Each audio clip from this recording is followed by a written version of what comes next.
वालिदैन के मामलात देखें। रसूल पाक सल्लल्लाहु अलैहि वसल्लम की दुनिया में अपने वालिद मोहतरम से मुलाकात नहीं है। वालिद मोहतरम दुनिया में आने से पहले, अभी हुजूर दुनिया में तशरीफ नहीं लाए थे, वो दुनिया से तशरीफ ले गए, तो रसूल पाक सल्लल्लाहु अलैहि वसल्लम की वालिद से मुलाकात नहीं है, वालिदा से है। और एक नहीं 6.5 साल तक मुलाकातें हैं। और रसूल पाक अलैहिस्सलाम की अपनी अम्मा जान से ताल्लुकात क्या है, और अपनी अम्मा को अल्लाह के रसूल सल्लल्लाहु अलैहि वसल्लम ने कितनी मोहब्बत के साथ मामलात में रखा है। आप उलमा बैठे हैं, तबक़ात इब्न साद जिल्द अव्वल उठाइए, बाब जिक्र आमना बिन्त वहब उठाइए, इमाम इब्न साद रहमतुल्लाह तआला अलैह इमाम बुखारी से 26 साल पहले इस दुनिया से गए हैं, अल-मुतवफ़्फ़ा 230 हिजरी। आप इनके मामलात को स्टडी कीजिए, अत-तबक़ातुल कुबरा में आपको मिलेगा कि अल्लाह के रसूल की अपनी अम्मा जान के साथ ताल्लुकात क्या थे। हुज़ूर पाक सल्लल्लाहु अलैहि वसल्लम की अपनी अम्मा जान के साथ ताल्लुकात में बज़ाहिर तो बचपना मिलता है कि आप अलैहिस्सलातु वस्सलाम ने अपनी अम्मा जान के साथ बचपना गुजारा है, लेकिन जब अल्लाह के रसूल मदीना तैयबा हिजरत करने के बाद अपनी अम्मा को याद करते और उन जगह सहाबा कराम को ज़ियारत करवाते कि जहाँ अपनी अम्मा के साथ में 6 साल की उम्र में आया था, इसकी वाक़यात भी ज़रा सुने। हज़रत अब्दुल्ला बिन अब्बास फरमाते रज़ी अल्लाहु अन्हुमा, अल्लाह के रसूल सल्लल्लाहु अलैहि वसल्लम आए तो मस्जिद नबवी के साथ एक जगह थी, उतैमा बनी नज्जार, डबल मंजिला।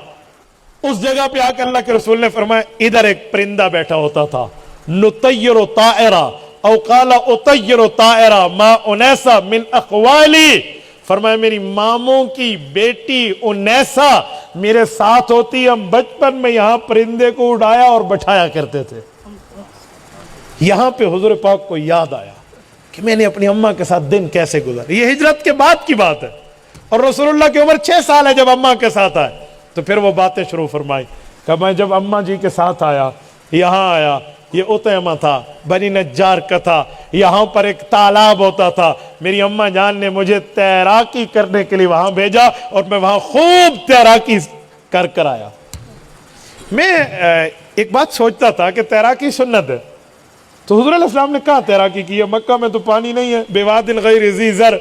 इसका हवाला मुझे तबक़ात पे जाकर मिला कि इस जगह इस तालाब में अल्लाह के रसूल ने तैराकी की है। अच्छा 6 साल की उम्र है। हुज़ूर पाक अलैहिस्सलातु वस्सलाम ने पूरी बात करते हुए फरमाया कि इस जगह मेरे वालिद की कब्र थी, इस जगह मुझे अपनी अम्मी अपने अब्बा जान की कब्र पे लाई मदीना तैयबा में, क्योंकि हुजूर के अब्बू मक्की हैं, हुजूर की अम्मा मदनी हैं और रसूलुल्लाह के वालिद मुकर्रम मदीना जा रहे थे। जब मदीना पहुंचे, आगे बैतुल मक़दस जाना था, किसी उसमें तिजारती काफिले में शमूलियत करके तो यहाँ वफात हो गई थी, तो हुजूर पाक अलैहिस्सलाम के वालिद मदीना तैयबा में दफन है। अच्छा मैं ये भी बता दूं कहाँ है ये जो उतैमा है ना, ये बनी नज्जार के उतैमा की जगह आप समझ जाएंगे जिनने सफर किया। आप में कितने दोस्तों ने मस्जिद नबवी सफर किया? जिनने किया है वो बताए, जज़ाकल्लाह। अब जरा सुने, मैं आपको नक्शा समझाया देता हूँ। गेट नंबर 7 से अगर आप दाखिल हो ना, तो आप बिल्कुल सामने आपका चेहरा रोज़े रसूल की तरफ होगा, आप बाबुस्सलाम की तरफ मुंह करके जाएंगे। बाबुस्सलाम से 4 छतरियां पहले मस्जिद नबवी की तरफ की जो छतरी है, ये उतैमा बनी नज्जार है। इस जगह अल्लाह के रसूल सल्लल्लाहु अलैहि वसल्लम के वालिद मुकर्रम की कब्र थी, जो यहां से मुंतकिल करके फहद के दौर में से जन्नतुल बकी लाया गया था। ये इधर की बात अल्लाह के रसूल फरमाते हैं। तो अपनी अम्मी के साथ मामलात, गुफ्तगू, अच्छाइयाँ, हजरत इब्न अब्बास फरमाते हैं 50 साल बाद हुज़ूर पाक ने हमें बताई, और उसमें यह भी फरमाया कि आज अगर मेरी माँ होती और मेरी अम्मा मेरे घर में होती और मुझे किसी काम के लिए तलब फरमाती और मैं यहाँ नमाज पढ़ रहा होता, अल्लाह से मामलात में होता और मेरी अम्मा जान मुझे मेरा नाम लेकर पुकारती, तो मैं नमाज को तोड़ के अपनी अम्मा को लब्बैक कहता। मेरे दोस्तों, यह मैं क्या बता रहा कि माँ के साथ, वालिदैन के साथ मामलात में हमारी तरतीब क्या होनी चाहिए, यह समाजी जिंदगी तो किसी को याद नहीं है। मेरे दोस्तों, नमाज का मामला कहाँ, नमाज क्या चीज का नाम है आपको पता है? नमाज वो इबादत है, हुजूर पाक अलैहिस्सलाम को तमाम इबादत का हुक्म जमीन पर मिला है, चाहे वो जिहाद हो, चाहे वो ज़कात हो, चाहे वो रमजान के रोजे हो, चाहे वो तिलावत हो, चाहे वो तज़किया हो, चाहे वो बाकी मामलात हो, जमीन पे हुक्म। लेकिन जब नमाज की बारी आई तो हुजूर पाक को अल्लाह ने आसमान और अर्श पर बुलवाया है। اور وہیں پر جا کر رسول پاک صلی اللہ علیہ وآلہ وسلم کو نماز کا حکم مل رہا ہے. یہ نماز اور اس نماز کی والدین کے ساتھ اطاعت کے معاملات میں کیا تعلق ہے، بڑی اچھی طرح میں سمجھ آ جانا چاہیے. اور پھر رسول پاک صلی اللہ علیہ وسلم اپنی اماں جان کی شفقتوں کو یاد کر کے رویا کرتے تھے کہ اے کاش یہ شفقتیں مجھے جوانی میں ملتی تو میں اپنی اماں کا دل خوش کر دیتا. یہ کہاں ہے؟ یہ طبقات میں امام ابن سعد لکھتے ہیں کہ ایک سفر مکہ میں حضور پاک علیہ السلام صحابہ کرام کے ساتھ ہیں، قبر والدہ پر اللہ کے رسول تشریف لے گئے. یہ ابواء میں ہے. ابواء مستورہ سے 22 کلومیٹر ہے. مستورہ تقریباً 200 کلومیٹر بدر سے بنتا ہے، یہ صابر سٹی کی طرف. میں الحمدللہ کئی بار ابواء حاضری دی ہے حضرت اماں آمنہ رضی اللہ عنہ کی قبر پہ کہ اللہ کے رسول یہاں تشریف لائے، صحابہ کرام کا مجمع ساتھ تھا. فَأَصْلَحَ قَبْرَ أُمِّي، حضور پاک علیہ السلام نے اپنی والدہ کی قبر کی مٹی کو درست فرمایا اور اس کے اوپر جو مٹی اور وہ جو پتھر تھے وہ صحیح فرمائے، اور وہاں پر بات کرتے کرتے اللہ کے رسول رونے لگے. وَبَكَى الْمُسْلِمُونَ لِبُكَائِهِ صلی اللہ علیہ وسلم. ابن عباس فرماتے ہیں حضور پاک کے رونے کو دیکھ کر صحابہ کرام کا مجمع رو پڑا. رسول پاک علیہ السلام کے ساتھ اتنا بڑا مجمع، حجۃ الوداع کا سفر ہو، آپ بتائیں اس طرح صحابہ کرام پھوٹ پھوٹ کر رو رہے ہیں. تو رسول پاک علیہ السلام نے بعد میں ان سے پوچھا کہ آپ رو رہے تھے؟ کہ ہم نے تو آپ کو روتے ہوئے اپنی اماں کی قبر پہ دیکھا. تو کہا مجھے تو میری ماں کی شفقتیں یاد آ گئی تھی، مجھے تو میری ماں کی شفقتیں یاد آ گئی. کہیں کاش آج وہ ہوتی میں اس کا دل خوش کر دیتا. مجھے بتائیں اپنے ماں باپ کے ساتھ کس طرح کا معاملہ رکھنا ہے، یہ ہمیں حضور پاک کی زندگی بتا رہی ہے. میرے دوستو، ماں اور باپ کے ساتھ حساب نہیں، مہربانی کرو. حساب اور ہوتا ہے، مہربانی اور ہوتی ہے. حساب کہتے ہیں یہ تیرا اور یہ میرا، مہربانی کہتے ہیں ابو امی سارا تیرا، جو چاہے مجھے دے جو چاہے نہ دے. یہ کہاں ہے؟ یہ 15ویں پارے میں ہے. میں آیت پڑھتا ہوں، ذرا توجہ رکھنا. وَقَضَى رَبُّكَ أَلَّا تَعْبُدُوا إِلَّا إِيَّاهُ وَبِالْوَالِدَيْنِ إِحْسَانًا إِمَّا يَبْلُغَنَّ عِندَكَ الْكِبَرَ أَحَدُهُمَا أَوْ كِلَاهُمَا فَلَا تَقُل لَّهُمَا أُفٍّ وَلَا تَنْهَرْهُمَا وَقُل لَّهُمَا قَوْلًا كَرِيمًا. میں آخری جملے پر بات کر رہا ہوں. رب نے فرمایا ماں باپ کو اف نہیں کہنا. اف کا مطلب اف نہیں ہے، اف کہتے ہیں بیزاری کو. اف لکم ولما تعبدون من دون اللہ. حضرت ابراہیم نے فرمایا تھا میں بیزار ہوں تم سے اور تمہارے بتوں سے. اف بیزاری کو کہتے ہیں. یہ اف اردو والا نہیں ہے، اف نہ مارو، یہ وہ اف نہیں ہے.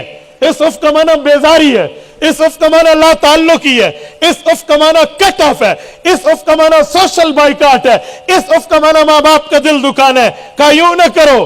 اللہ اگر یوں نہ کریں تو کیا کریں؟ وَقُلْ لَهُمَا قَوْلًا كَرِيمًا. وَقُلْ لَهُمَا قَوْلًا كَرِيمًا. کیا ترجمہ ہے؟ کریم کسے کہتے ہیں؟ ماں باپ سے بات کر قولاً کریم، قولاً کریما، کرم والی بات. کرم کسے کہتے ہیں؟ سورۃ انفطار کی آیت اٹھائیں ذرا، اس کرم کو اس کرم کے ساتھ ملائیں اور مطلب سمجھ آئے. یا ایھا الانسان ما غرک بربک الکریم.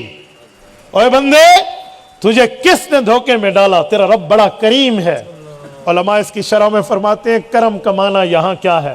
کہ کرم کا معنی ہے بندہ فوت ہو جائے اپنی نیکیاں لے کر جاتا ہے، وہی لے کر اٹھے گا. حق تو یہ ہے، لیکن ایصال ثواب جاری ہے. ایصال ثواب کا معنی قبر پہ پہنچ کے یا گھر بیٹھے ہوئے آپ نے قرآن کریم پڑھا، اس کو بخش دیا. حق ہے کہ اسے نہ ملے، کیونکہ یہ نیکی تو اس نے نہیں کی، یہ نیکی تو اس نے کی نہیں ہے. آپ حج بدل کر رہے ہیں، حج دے رہے ہیں، عمرہ دے رہے ہیں، نفل پڑھ کے ماں باپ کو دے رہے ہیں وفات کے بعد، یا کسی اقربا میں سے. حق ہے اس سے اس کا ثواب نہ ملے، کیوں؟ اس نے تو کی نہیں ہے. لیکن اللہ کریم ہے، حق نہیں بنتا، اللہ اس کے نامہ اعمال میں ایصال ثواب لکھ دیتا ہے. کرم کا معنی کیا ہے؟ حق نہ بنے پھر بھی دو. کنسیشن اس انگلش میں کہتے ہیں. دکان پہ گئے، بھائی مجھے گھڑی چاہیے. ہاں جی یہ روڈو کی گھڑی ہے فلاں ہے. اچھا بہت مہنگی ہے، کتنے کی دیں گے؟ اجی 10,000 کی. لیکن آپ امام صاحب ہیں، میری خرید تو 6,000 ہے، بس میں آپ کو خرید سے بھی کم صرف 5 پہ دے رہا ہوں. تو دکاندار صاحب خرید تو آپ کی 6,000 ہے، 6 لے لو، 5 کیوں دے رہے ہو؟ मौलवी साहब आपका हक नहीं बनता कि मैं आपके साथ ये रियायत करूं, लेकिन हक नहीं बनता, आप मेरे मस्जिद के इमाम हैं, आप मेरी इबादत को अल्लाह के लिए कबूल कराते, फिर भी दे रहा हूं। इसे कहते हैं करम, इसे कहते हैं मेहरबानी, इसे कहते हैं रियायत। हक न बने। वकुल्लहुमा कौलन करीमा, अपने माँ बाप के साथ वो नरमी वाली बात कर, हक नहीं बनता उनका दिल फिर भी खुश कर, यह है कौलन करीमा। वहफिज लहुमा जनाह ज़ुल, अपने परों को उनके सामने बिछा दे। अल्लाह, पर बिछा देने का मतलब क्या है? परिंदा उड़ना चाहता है, उसकी फितरत में वो उड़ेगा, लेकिन एक परिंदा आपके घर का दाना खाकर, आपके घर का पानी पीकर आपसे इतना उनसे प्यार करता है कि आप उसका पिंजरे की खिड़की खोल दें, वो बाहर निकले और अपने परों को आपके कदमों पे बिछा दे कि जी मैं नहीं उड़ता, मैं अपने मालिक से वफा करता हूं। ताकत परवाज के बावजूद न उड़े, ख्वाहिश परवाज के बावजूद परवाज न करे, यह है जनाह ज़ुल। तो क्या ताकत है तो मां से बोल सकते हैं? इसका जवाब यह है, ताकत है तो बाप को कह सकते हैं ये मसला यूं है, जी नहीं, आपने अपने परों को उनके सामने बिछा देना और आपने बदले की बात नहीं करनी। तो मेरे दोस्तों, ये माँ बाप से ताल्लुक कुरान बता रहे हैं और रसूलुल्लाह की जिंदगी से हमें रोशनी मिल रही। तबारकल्लज़ी नज़्ज़लल फ़ुरक़ान अला अब्दिही लियकून लिलआलमीन नज़ीरा।